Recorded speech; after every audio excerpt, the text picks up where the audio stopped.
Ça serait pas drôle s'il n'y avait pas une nouvelle polémique autour du film Superman de James Gunn, puisqu'après le premier trailer qui a été dévoilé très récemment et qui a remué tout Internet, YouTube et compagnie, où tout le monde a réagi dessus, les pros Henry Cavill, pro Snyder, et maintenant les pros James Gunn, pro David Corenswet, qui se tirent un peu la bourre chacun les uns les autres. Certains qui préfèrent la version de Snyder, d'autres qui préfèrent la version de Gunn, en tout cas au niveau du trailer. Alors, qu'on aime ou qu'on n'aime pas, moi, le chien crypto, c'est difficile pour moi. Je suis plus côté Snyder, mais je veux laisser la chance au produit, je veux laisser la chance à James Gunn de nous apporter une nouvelle vision de ce Superman, peut-être plus accurate des BD. On verra ce que ça donnera. Pour l'instant, on n'en a pas vu assez pour vraiment être définitif sur le film.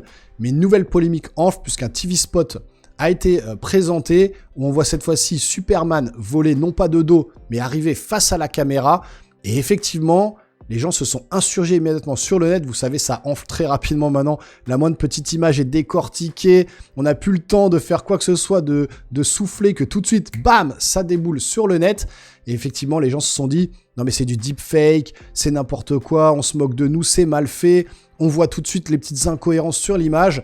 Et bien, James Gunn a pris la parole pour débunker un peu tout ça. On en parle sur la chaîne. Installez-vous confortablement. C'est parti.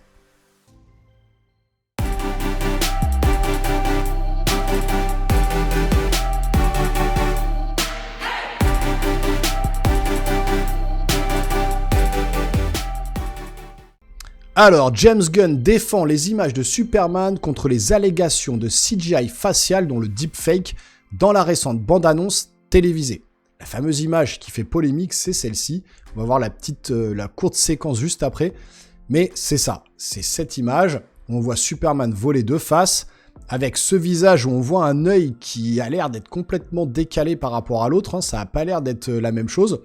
On voit que... l'image fait un peu plastique au niveau du visage. Et là, au niveau des bras aussi, vous allez voir, c'est ce qui apparaît sur ma miniature. On a l'impression que les bras sont vraiment par rapport aux épaules, où l'épaule arrive ici, et qu'en fait, le bras devrait descendre là, quoi. Il ne devrait pas arriver complètement au fond à gauche, pareil ici. Il y a une espèce de déformation au niveau des bras qui fait un peu bizarre ici, là. On dirait vraiment des bras en mousse, en plastique.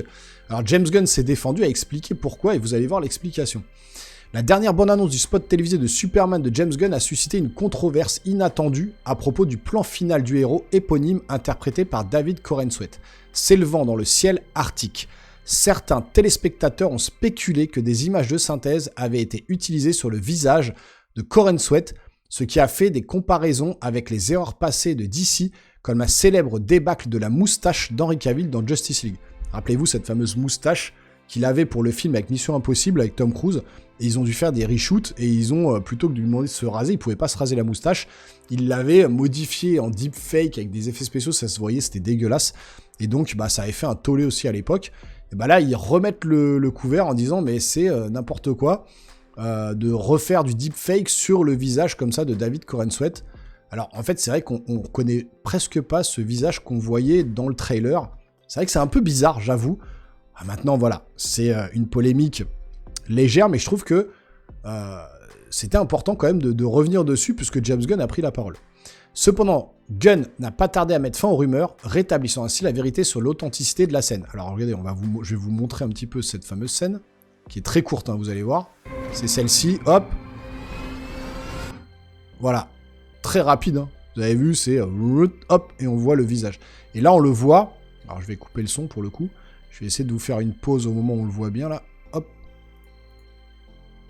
Vous voyez, là, les bras. Moi, c'est les bras plus que le visage. Regardez, quand il écarte les bras, on a vraiment l'impression que c'est des bras en mousse. Ils sont beaucoup trop éloignés de ses épaules. Pour moi, c'est plus au niveau des bras que ça me choque, plus que du visage. Alors là encore, c'est un truc sur Twitter. La qualité est pas super, mais si vous allez voir cette fameuse scène sur YouTube, vous verrez effectivement que le visage fait un peu fake. Bon. S'adressant à la plateforme de médias sociaux Threads, dont James Gunn pourrait être le seul utilisateur restant, Threads, c'est vrai que c'était un peu le contre X, contre Twitter, qui marche pas trop en fait. Le réalisateur de Superman et co-PDG de DC Studios a rassuré les fans que la photo était entièrement pratique, que c'était du practical, que c'était pas des effets spéciaux. Il n'y a absolument aucune image de synthèse dans son visage, a déclaré Gunn. Les visages des gens peuvent sembler différents lorsqu'on les approche avec un objectif grand angle. Gunn a également précisé que les images avaient été tournées avec un arrière-plan réel. La plaque d'arrière-plan à Svalbard est 100% réelle, tout comme David Corenswet. Alors, effectivement, les visages peuvent sembler différents lorsqu'on l'approche à un objectif grand angle. Ça fait comme un peu l'effet fish-eye. Quand vous avez une GoPro ou une caméra que vous mettez vraiment en grand angle, ça a tendance à un peu arrondir en fait l'image comme ça. D'où peut-être cette sensation d'avoir les bras un peu plastiques, un peu mous comme ça, et d'avoir des épaules très très larges. Mais du coup, ça donne un peu cette sensation un peu bizarre, comme dans le trailer, quand Superman casse la vitre, et ben c'est filmé aussi en grand angle, et ça fait cet effet fisheye qui est pas des plus plaisants, en tout cas à l'écran. Et c'est pas une pratique forcément en réalisation de film qui amène une image très percutante. Bon. Du coup, il s'est justifié comme ça. Si certains fans insistent sur le fait que la prise de vue ne semble pas naturelle, en fin de compte, tout dépend des techniques et des angles de prise de vue. Comme l'explique Gunn, l'utilisation d'un objectif grand angle en gros plan peut créer un effet exagéré, ce qui pourrait expliquer pourquoi certaines personnes ont trouvé cela visuellement rebutant. La réalité est que les prises de vue réelles peuvent souvent apparaître déformées selon la façon dont elles sont cadrées, un fait qui s'applique à toutes les formes de cinématographie, pas seulement aux films de super-héros. L'ombre des erreurs passées de DC. La controverse rappelle la gestion désastreuse de l'apparition de Superman par Warner Bros. Dans Justice League 2017, lorsque les reprises de Joss Whedon ont nécessité de retirer numériquement la moustache d'Henry Cavill. Le résultat final est devenu un embarras en CGI de Superman digne d'un mème, mettant en évidence la même gestion technique du studio. Là, c'était là, vous voyez, la moustache, on le voit là. Regardez sa bouche, c'était une catastrophe. Il avait une bouche beaucoup trop grosse, c'était mal fait. Il y avait même un mec, je me rappelle, sur Internet, sur YouTube, avec $0 comparé à des millions de dollars que ça avait coûté, qui avait refait le deepfake avec un vrai deepfake d'Henry Cavill, et c'était 100 fois mieux que ce que la Warner avait fait, quoi. Il n'est pas surprenant que les fans restent sceptiques quant au travail VFX de DC, compte tenu des antécédents de la société. Cependant, la réponse directe de Gunn semble être une tentative de rétablir la confiance avec une base de fans qui a déjà été échaudée auparavant. Contrairement à l'approche décousue des projets DC précédents, Gunn semble déterminé à prouver que son Superman est un pas dans la bonne direction, fondé sur une vraie cinématographie plutôt que sur des retouches CGI précipitées. Superman est le moment décisif de DC. En fin de compte, les débats sur les images de synthèse sont le cadet des soucis de Warner Bros. Ça, je suis entièrement d'accord. C'est pour ça que je voulais vous apporter cette précision sur cette vidéo. Effectivement, il y a ce petit côté un petit peu CGI où les gens vont se mettre à râler pour, une seconde d'image à l'écran, en disant c'est du deepfake, du tout ça. Mais c'est plus profond que ça, c'est qu'ils savent, les fans, encore une fois, c'est les fans surtout qui vont faire que ce film fonctionne ou non. Et le problème, c'est qu'ils ont tellement été déçus par DC Comics ces derniers temps, de ce qu'ils ont amené à l'écran, que là, ils ne laisseront rien passer, pas la moindre petite erreur. Et ce Superman, c'est qui tout double pour eux.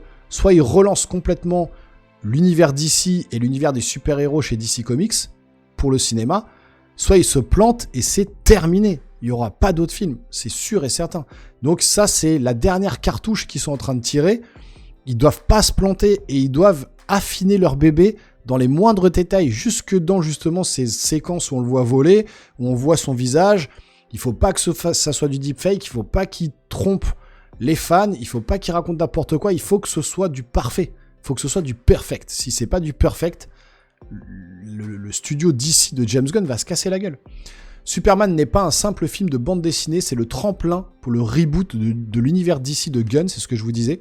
Après des années de ratés, de The Flash et Black Adam à Aquaman and the Lost Kingdom, Warner Bros. A désespérément besoin d'une victoire. La propriété intellectuelle la plus précieuse de DC a été mal gérée au point de presque s'effondrer, laissant le grand public apathique et les fans les plus acharnés divisés. Alors que Marvel vacille sous la direction désastreuse de Disney axée sur le DEI, diversité, équité, inclusivité, Superman devait être une victoire facile pour Warner Bros. Mais l'histoire a montré la capacité du studio à laisser filer même les opportunités les plus prometteuses.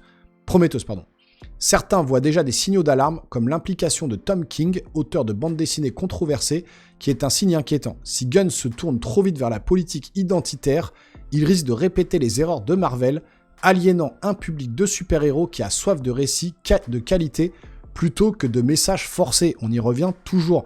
Faites-nous des scénarios de qualité à mettre en avant, plutôt que mettre les idéologies identitaires en avant.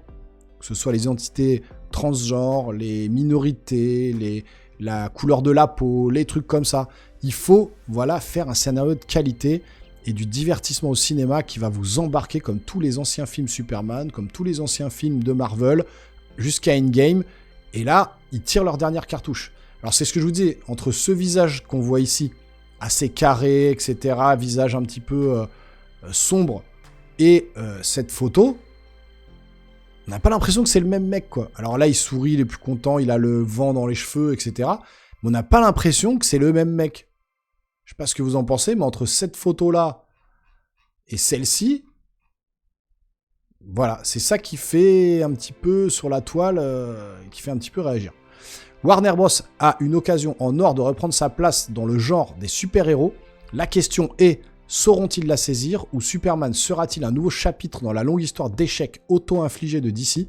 Pensez-vous que les images de Superman ont utilisé des images de synthèse sur le visage de David Corenswet? Donnez-nous votre avis dans les commentaires et c'est ce que je vous demande également dans les commentaires de la vidéo. Alors voilà, comme je vous dis, la moindre petite image est décryptée en temps réel par les fans, par les gens du monde entier. C'est ça, la grande magie d'Internet. Avant, on avait des magazines, on avait un trailer comme ça, on se faisait notre idée en allant directement au cinéma. Maintenant, on analyse, on décrypte la moindre petite image. Alors, je trouvais peut-être assez sympa de vous amener ça sur la chaîne. C'est pas un truc énorme, mais encore une fois, je vous le dis, si effectivement, il commence à jouer sur certains aspects du film qui peuvent dénaturer voilà, l'image ou l'idée qu'on se fait de Superman. Déjà que le trailer a beaucoup fait réagir, les fans du monde entier attendent ce film avec impatience et c'est vraiment la dernière cartouche pour Warner et notamment le DC Studio de James Gunn. S'ils se plantent avec ce film, c'est fini. Donc ils n'ont pas le droit à l'erreur. Le film doit être presque parfait. Il y a rien qui doit déborder. Ça doit être dans un cadre. Ça doit être nickel. Le scénario, l'histoire, pas de DEI, des effets spéciaux, pas de deepfake, du truc qualitatif.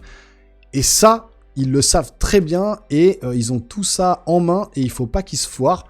S'ils se foirent sur le moindre petit truc, c'est la fin de DC Studio. La Warner serait aussi dans la merde avec tout l'argent qu'ils ont injecté pour les prochains films de la Warner, de super-héros.